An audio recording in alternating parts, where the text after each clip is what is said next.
Welcome, folks. We're living in an era where the people who scream the loudest about equity also seem to think black Americans can't figure out how to Google a DMV or hold on to a wallet.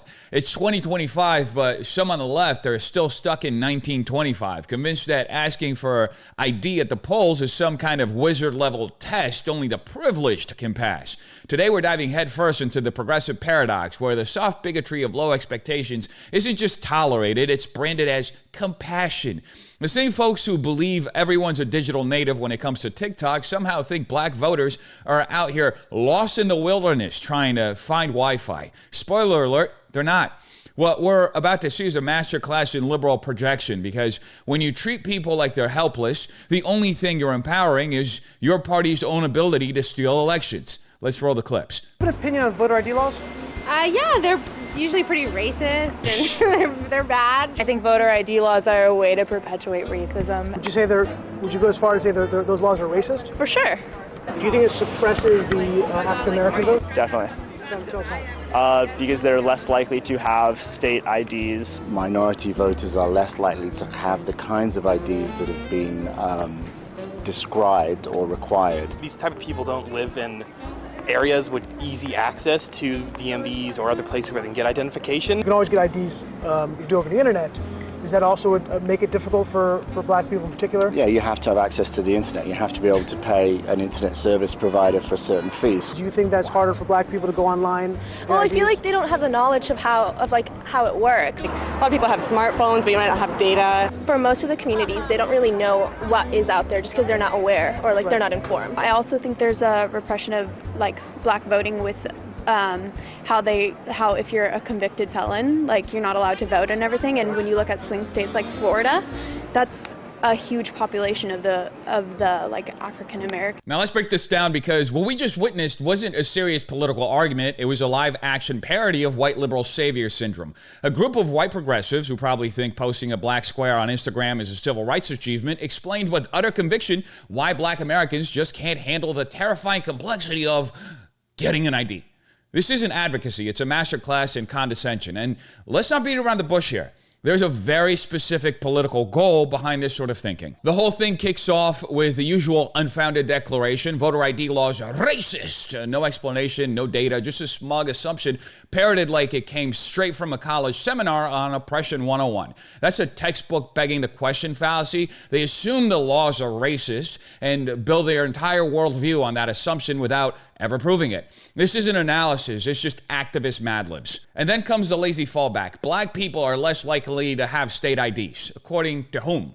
Outdated studies? Convenient talking points? Because real-world data from Harvard and the National Bureau of Economic Research show that voter ID laws do not suppress minority turnout. In fact, turnout often increases after these laws are implemented. But these white liberals are so sure of their worldview, they'd rather believe in fantasy where black Americans are just wandering around ID-less, helpless, and confused. That's progressivism for you, just straight-up delusion to the vein. Then it gets worse. One of them says, they might not know how the internet works. Seriously? That's the argument in 2025 from people who claim to be fighting systemic racism? If a Republican said that, their career will be over in 5 minutes. But when white liberals say it, we're supposed to applaud their compassion? No, this is soft bigotry at its most arrogant. Newsflash, black Americans have smartphones, laptops, Wi-Fi, and Google. They're not lost in the matrix. The only people out of touch here are the ones projecting this nonsense. And let's not ignore the false dichotomy here either. These folks push the idea that you either oppose voter ID laws or you're racist. There's no room in their worldview for the truth, which is that a majority of black Americans support voter ID laws. A 2021 Monmouth poll found that over 70% of black respondents were fine with showing ID to vote. So who exactly are these white liberals speaking for? Because it's clearly not the people they're trying to rescue. And of course, when the voter ID argument falls apart, they pivot, well, felons can't vote and many of them are black. That's a sleight of hand. That's a completely separate issue, and they're using it to inflate an already flimsy claim. Many states, including Florida, have restored voting rights to felons, but don't expect that nuance from the white guilt brigade. It doesn't fit their narrative. And let's be honest, this entire display isn't about helping black Americans, it's about making white liberals feel good about themselves.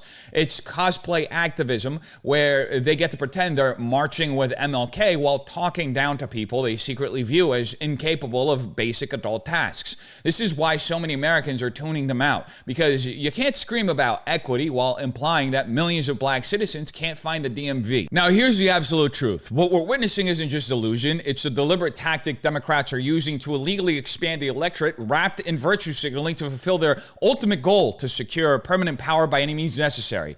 The idea that asking for an ID is somehow racist isn't just false, it's a carefully crafted distraction. The real goal is to lower the barriers to voting just enough so that millions of non-citizens can slip through the cracks and cast ballots, all while pretending it's about equity.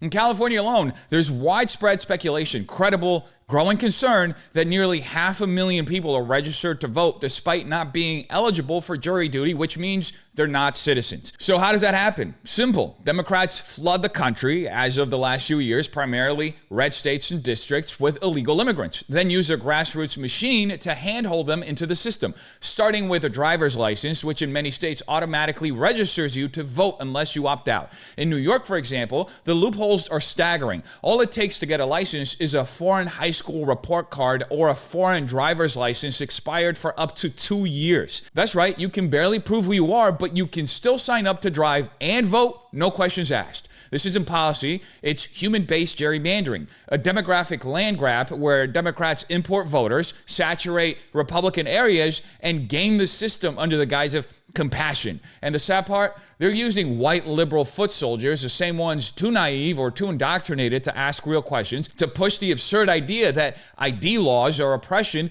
while quietly setting the stage to replace the electorate. Most countries on earth require ID to vote because it's basic common sense. But here in America, the left has weaponized empathy to rig the rules in their favor. This obviously isn't about access. It's all about control. That's the real motive here. Control. If voter ID laws aren't racist, the left loses a major emotional weapon. They'd have to debate policy based on reality instead of weaponized pity. And God forbid they treat black Americans like equals instead of mascots for their political guilt. Bottom line, if your worldview depends on pretending that black Americans are too confused to navigate the internet or get an ID, you're not fighting racism, you're just a white liberal projecting your own arrogance onto the very people you claim to protect.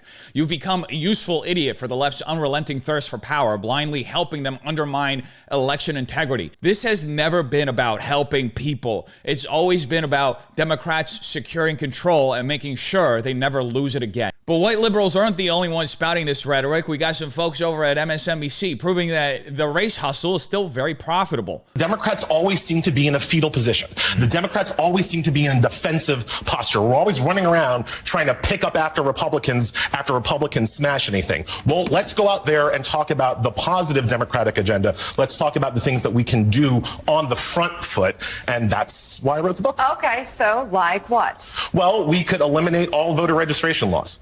See, when Democrats get in charge, we try to protect voting rights. We don't make voting easier. Now, I'm all for voter eligibility requirements. We might disagree about what those requirements should be, but I'm going to say that there should be an age limit to vote. I might say 16, you might say 18, but I'm not going to say 8.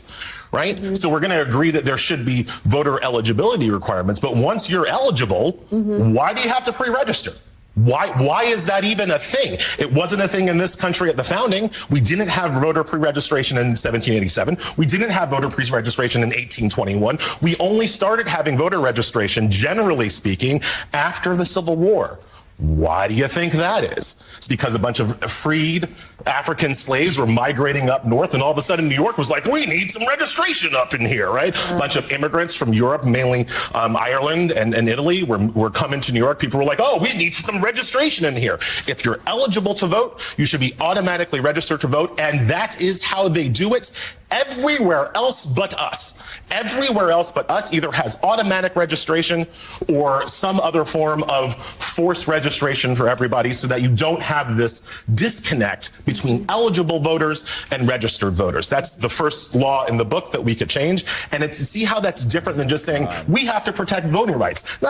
We don't have to protect voting rights. We have to expand voting rights so that the 90 million people that sat on the couch and sat out this last election between democracy and fascism, so that maybe they had a little bit of an easier time to get up off the couch and come participate in the democracy. Ah, yes, Elie Mystal, MSNBC's favorite race hustler, back at it again, this time to argue that voter ID laws are oppressive. Voter registration is a tool of white supremacy, and apparently the best way to protect democracy is to make voting so effortless it's indistinguishable from ordering a pizza. Let's unpack this nonsense. Mystal starts by whining that Democrats are always in a fetal position, as if the reason they keep losing voters is because they're too nice, too passive, too gentle. Newsflash, Democrats aren't in the fetal position. They're curled around fantasies of permanent political control, and Mystal's rhetoric is just the latest wet blanket over the fire of basic electoral integrity. Then he drops this gem. He says, we could eliminate all voter registration laws. That's right. Scrap the one mechanism that ensures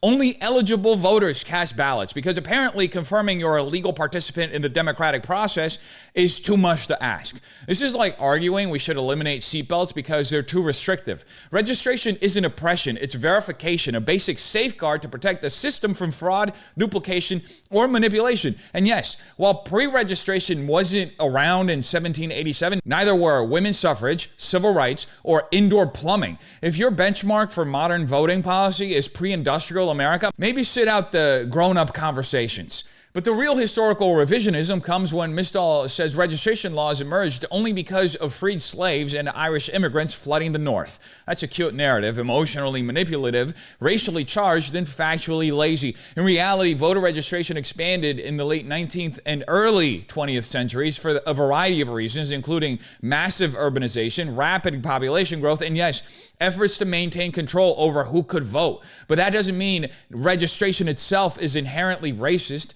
That's like saying traffic lights are discriminatory because they were first installed in cities with segregation. And let's talk about this fantasy that everywhere else but us has automatic voter registration. First of all, no, they don't. Countries like France, Germany, and the UK have far stricter voting protocols than the US. Most of them require ID, do not allow mailing voting at scale, and certainly don't let people register the same day they show up. Many actually ban automatic registration to protect against non-citizen voting. So no, Eli, the rest of the world is not sprinting toward your utopian voter free-for-all. They're enforcing common sense safeguards that our system lacks precisely because of people like you. Then in the most patronizing way possible, Mystal implies that 90 million people sat out the last election because the process was just too hard. Not because they were disengaged, not because they didn't care, but because voter registration is just too exhausting. This is a recurring theme with the left. The belief that people, especially minorities,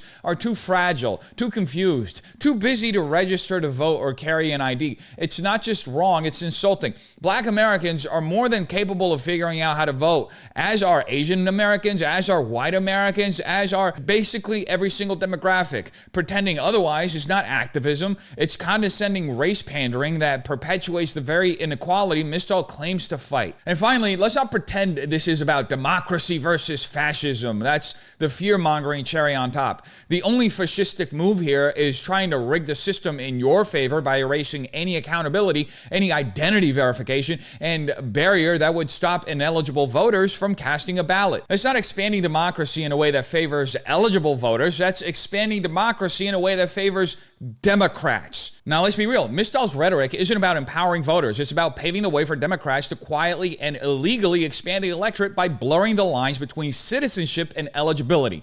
When he rails against voter registration and ID requirements, he's not trying to protect democracy. He's trying to dismantle the guardrails that prevent non-citizens from voting. Why? Because, again, the Democrat Party's long-term strategy hinges on importing new voters through mass illegal immigration, then folding them into the system through mechanisms like automatic voter registration tied to driver's licenses. Mystal's job is to cloak the agenda in moral outrage, race baiting, and historical revisionism, but the endgame is crystal clear.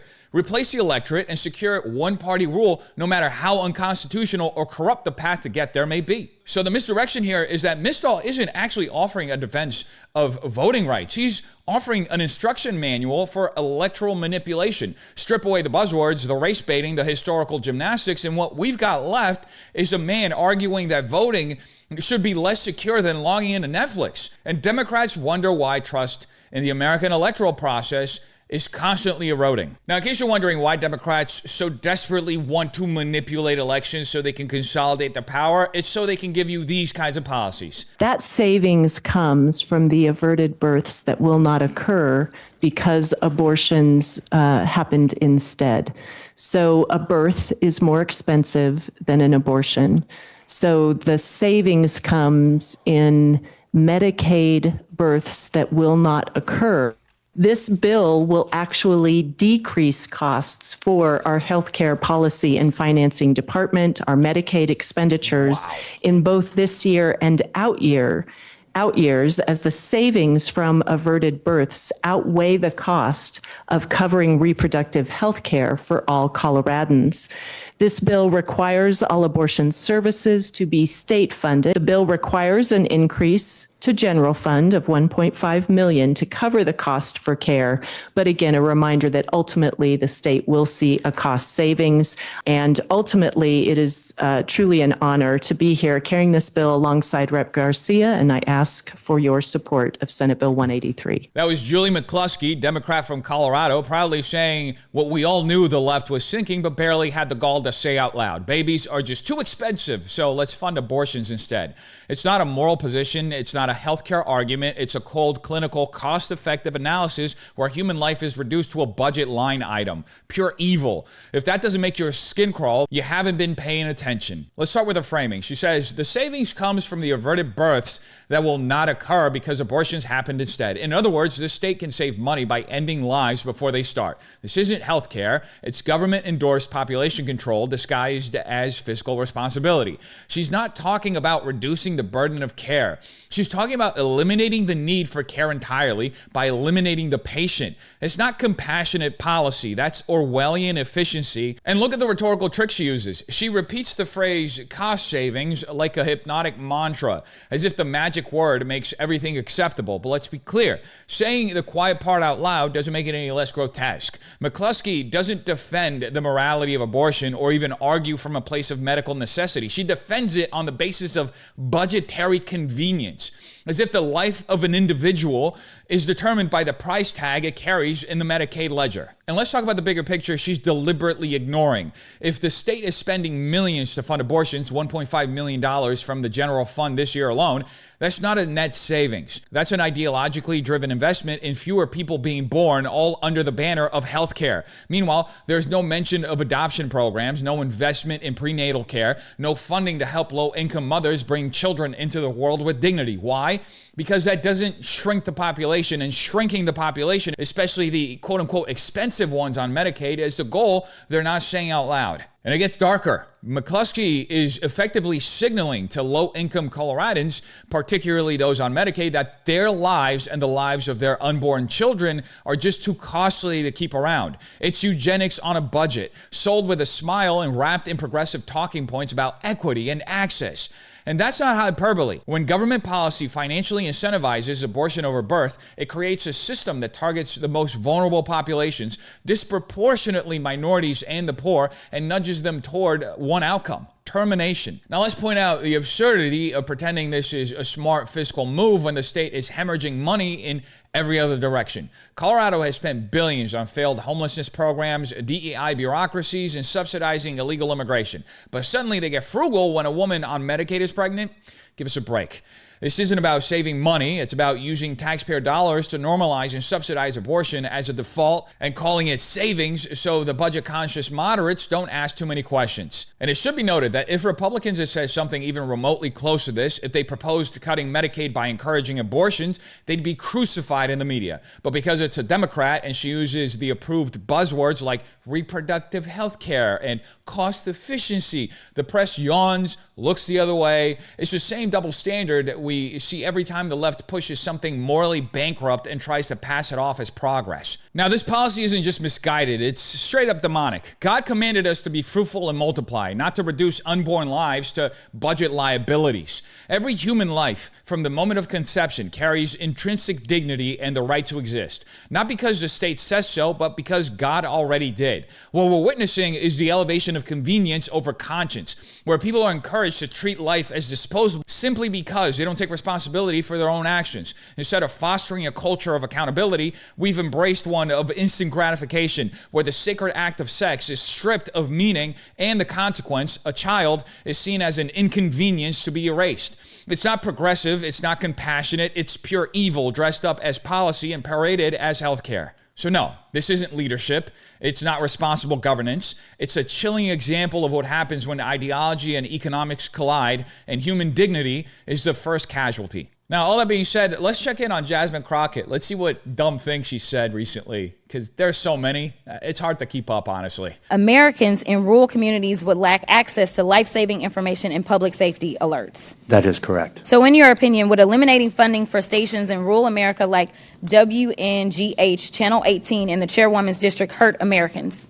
It would hurt Americans, yes. In fact, Georgia Public Broadcasting serves as the official distributor of evacuation route information during state-ordered evacuations, and the chairwoman is here advocating to strip their funding. Look, the DOGE agenda isn't about government efficiency. It's about breeding corruption at the expense of the safety of the American people, particularly Americans living in rural or remote parts of the country. They don't care about public safety. They don't care about emergency management, and they don't care about free speech, all of which are harming American people. In fact, I'm going to skip off real quick because they have tried to come for you, Ms. Mayor, and I just want to clarify, you did not work for NPR when those statements were made, did you? That is correct, Madam And to Chair. be clear, free speech is not about whatever it is that y'all want somebody to say. And the idea that you want to shut down everybody that is not Fox News is bullshit. We need to stop playing, because that's what y'all are doing in here. You don't want to hear the opinions of anybody else, and the Constitution says Congress shall make no law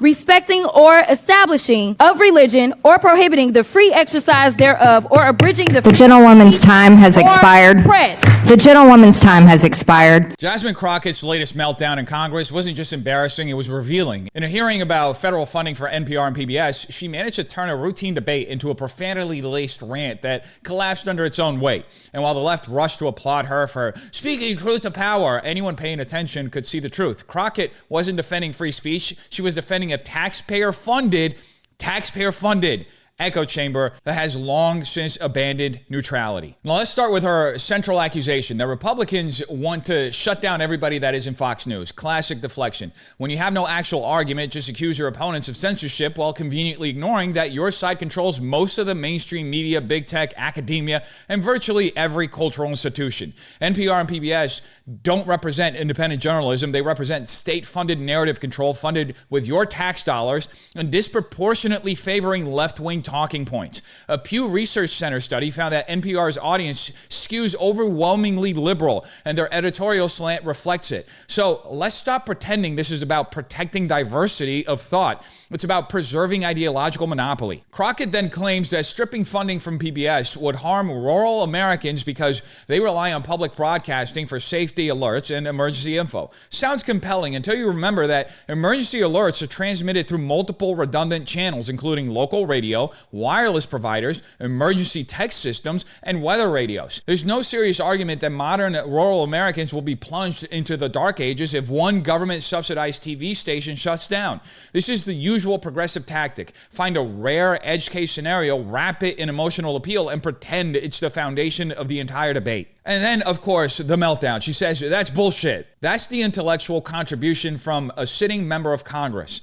When backed into a corner, she doesn't provide data, she doesn't cite precedent, she swears, throws accusations, and does the equivalent of storming off. Because this was never about policy, it was about performance. Crockett's tantrum wasn't a defense of the First Amendment, it was a defense of subsidizing partisan media with your tax dollars and dressing it up as moral righteousness. Now let's dissect her favorite crutch, misquoting or selectively invoking the Constitution. She rambles through the First Amendment as if she's reciting a spell and then insists that defending NPR violates free speech. Wrong. The First Amendment protects citizens from government censorship. It doesn't guarantee government funding for speech.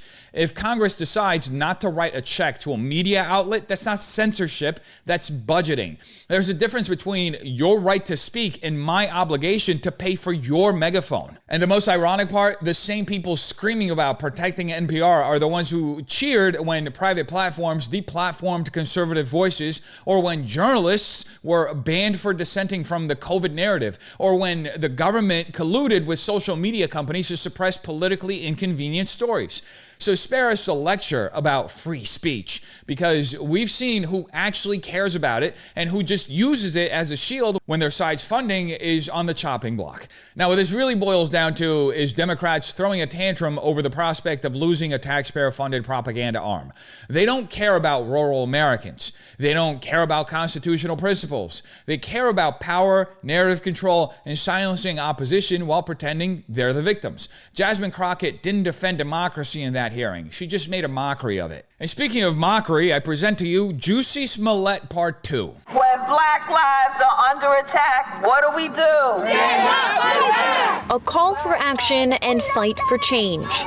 We will not be silenced. Community members and leaders made their voices heard in front of Allentown City Hall Monday afternoon. Just to think that people have to go to work in fear for their lives. Since Friday, Allentown police continue to investigate an item resembling a noose found on a city employee's desk. This egregious act is not just an affront to one individual, but it is an attack on the entire community. Several spoke during a rally, calling for transparency, prevention, and an immediate federal investigation among a list of demands. This incident, community members note, is not the first racial discrimination issue City Hall has dealt with. Josie Lopez is a close friend of the victim. They're always a community leader, always pushing for equality. They might be bruised right now, but they are not broken. The victim is not being named due to safety concerns. Our colleague was threatened. This was an act of terror. This was a hate crime. Oh yeah, here we go again. Another media-manufactured moral panic based on an item resembling a noose. Not a confirmed noose, not a proven hate crime, just something that looked like one. And suddenly, it's national news, a public meltdown, and a rally outside City Hall, complete with chants and demands for a federal investigation. Let me guess, no video, no suspects, no motive, just a vague object, and a whole lot of theatrics. Now, before anyone hyperventilates, let's be clear, if someone deliberately placed a noose as a racist threat, they should absolutely be held accountable, but that's the problem.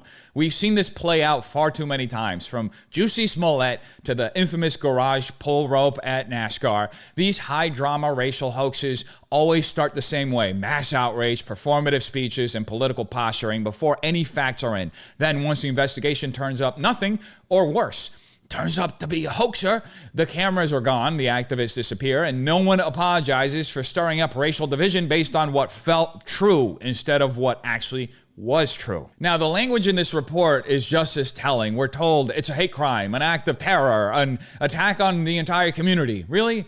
A mysterious object with no confirmed intent is now terrorism? That's not serious discourse. That's emotional manipulation designed to intimidate institutions into submission and keep the outrage machine running full steam. And conveniently, just like clockwork, there's a list of demands ready to go before an investigation concludes. It's activism by accusation, plain and simple. And the real kicker, the victim remains unnamed, allegedly for safety, but also conveniently shielding from scrutiny or accountability if this turns out to be another staged incident. That way, the narrative can live on regardless of the truth. It's bulletproof outrage, unfalsifiable and politically usable. And let's not forget, this entire spectacle is happening inside a government building. You know, a place with surveillance cameras, key cards, and logs of who goes where and when. If this were truly a targeted attack, the evidence should be easy to find, but if it quietly disappears into the memory hole, we'll know exactly what happened. Now, before we get to the results of the investigation, I think we can all agree that real racism deserves real condemnation. But these vague, overhyped incidents with no proof do nothing but dilute the seriousness of actual crimes.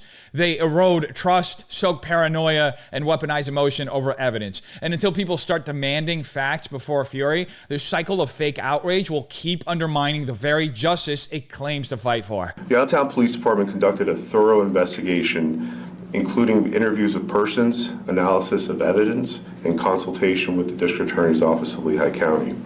As a result of the subsequent investigation, Latarsha Brown was charged with tampering with or fabricating physical evidence, a misdemeanor of the 2nd degree, and false reports to law enforcement, a misdemeanor of the 3rd degree. Well, well, well. What a surprise. The Allentown noose incident, the one that sparked rallies, calls for federal investigations, and public declarations of hate crimes and terrorism, turns out to be another staged hoax. This time, the culprit, Latarsha Brown, charged with tampering with or fabricating physical evidence. Translation: she made it all up, folks. This is the part where all the self-righteous outrage peddlers, the ones who screamed hate crime before an ounce of evidence was presented, should be issuing public apologies. But of course they won't, because the narrative was too politically useful, too emotionally charged, and too good to fact check. They didn't want justice. They wanted a spectacle, and they got one. And let's not forget, this hoax wasn't just a minor misunderstanding. It was branded as a terrorist act and an attack on the entire community. Politicians, activists, and media outlets jumped on it like it was 1963 in Birmingham, all based on a lie. Now, the actual result, more division, more racial paranoia, and yet another dent on the credibility of real crime claims. And here's the kicker.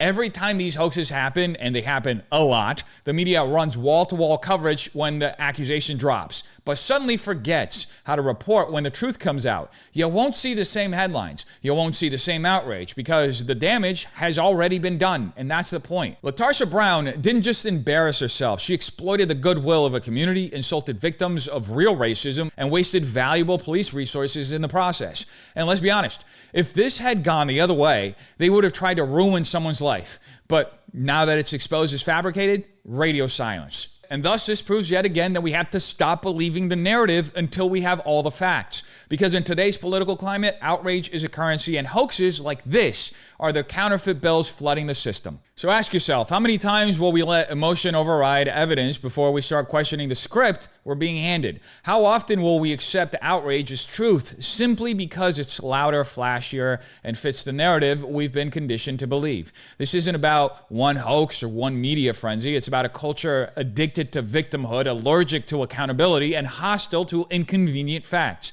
If every accusation is treated as gospel and every retraction buried, what kind of society are we building? One driven by justice or one driven by manipulation? At some point, the burden shifts to you, the viewer, the voter, the citizen. Are you thinking critically, or are you just clapping on cue like the white liberals that we saw at the beginning of this video? You tell me what you think in the comments down below. Have a terrific day. Peace.